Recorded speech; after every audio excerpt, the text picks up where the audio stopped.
So if Marshall McLuhan was right, and he probably was, and advertising really is the greatest art form of this modern age, well, that makes Seth Godin the Damien Hirst of marketing. You know Damien Hirst? The artist who famously preserved a tiger shark in formaldehyde?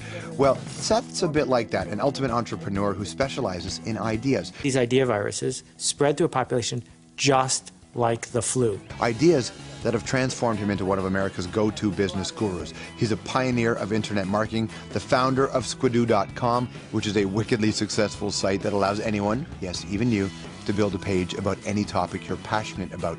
He's a writer as well, has 13 books, many of them are bestsellers. The latest two, Poke the Box and We Are All Weird. And now with pretty much the whole year in front of us, Seth's got some pretty brave predictions about what lies ahead. First things first. Things don't look good for advertising executives, those real-life mad men and mad women. And when it comes to your job, the idea of keeping your head down and doing what you're told, over. He says we're all going to have to change, or never mind the race to the top. You'll be racing to the bottom. Please welcome Seth Godin.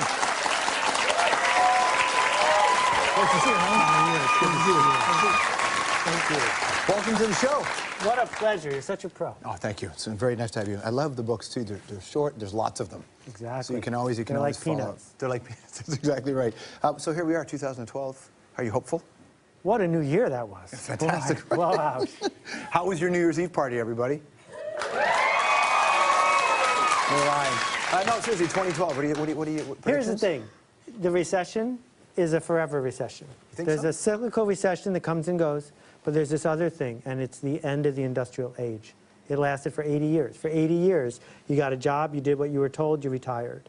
And good people could make above average pay for average work. And it ended. And so 2012 is not going to be more of the same. It's going to be worse of the same in that the industrial age is going away and a new thing is going to take its place. It doesn't strike me as we're a group of people who are prepared for this new thing yet. Totally unprepared. Absolutely. Because our schools, our systems, our retirement things, our taxes are all built around this notion of doing what you're told. And now we don't know what to do because it's a revolution. And so what do you think we should do?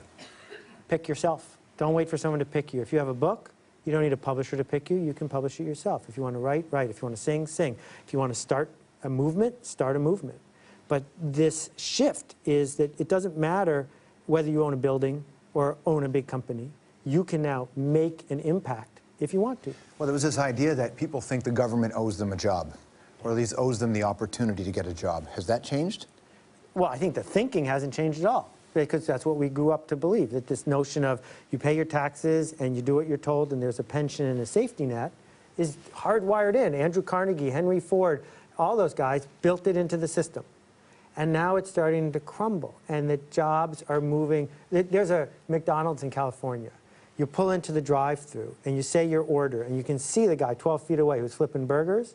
You're not talking to him. Yeah. It goes over TCP/IP through the internet and a satellite to someone in South Dakota who's making 12 cents less an hour, who types in what you said and back over, because they could save 12 cents doing that. So there's this race to the bottom. And if you're going to say, I'm an average guy doing average work, we'll find someone cheaper than you. But is it that there was a revolution, or is it that corporations felt like they had an unfettered path? Yeah, capitalism has always needed boundaries.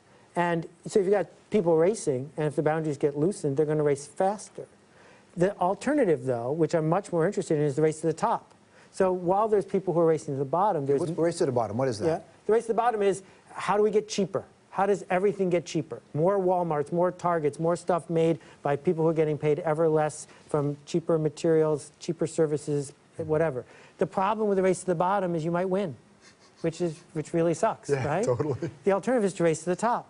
And some people are getting to race to the top because the internet and this revolutionary connection engine that we're all living with says if you can figure out how to do something interesting or unique or noteworthy, people will find you and pay you extra. Because you're not like everyone else, but cheaper. You're different than everyone and more expensive. But the whole system needs to change. Yeah. Wow. Do you really... Like it or not, it's all turning upside down. Is this one of the things like the record business where, regardless of how we feel, it's going to change? Do you think it will change? Yeah.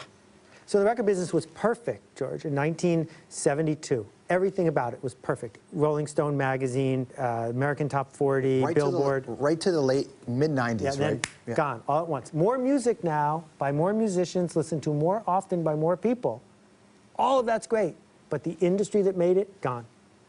And so the same thing is going to happen to Canadian Tire, and the same thing is going to happen to Tim Hortons, and the same thing is going to happen to the local hotel and everybody else.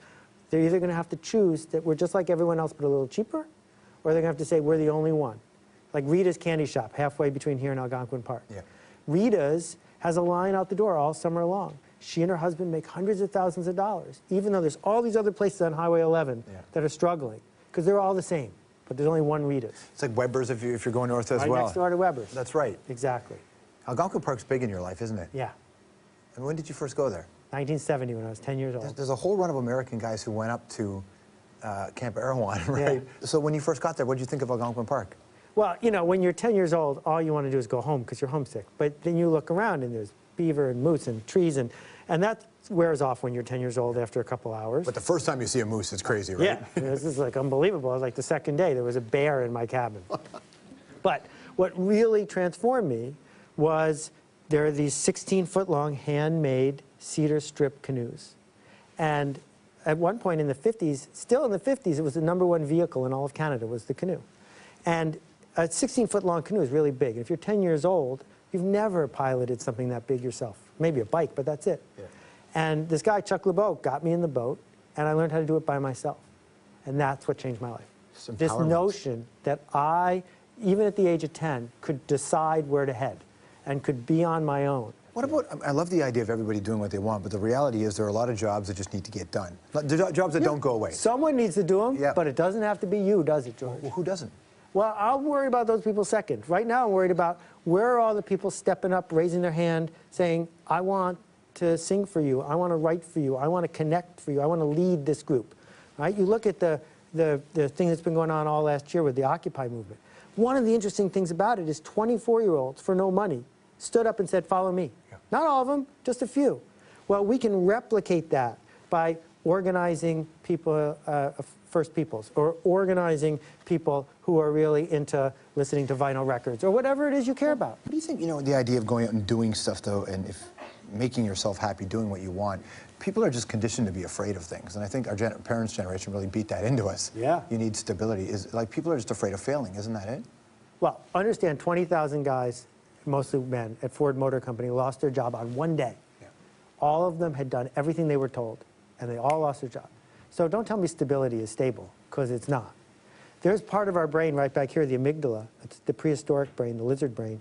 It's in charge of revenge and anger and reproduction. It's the one that makes you change your outfit before a blind date and eat a whole chocolate cake when you're depressed. Isn't it funny that reproduction and anger and revenge are together? Exactly, all in one little wild animal kind of thing.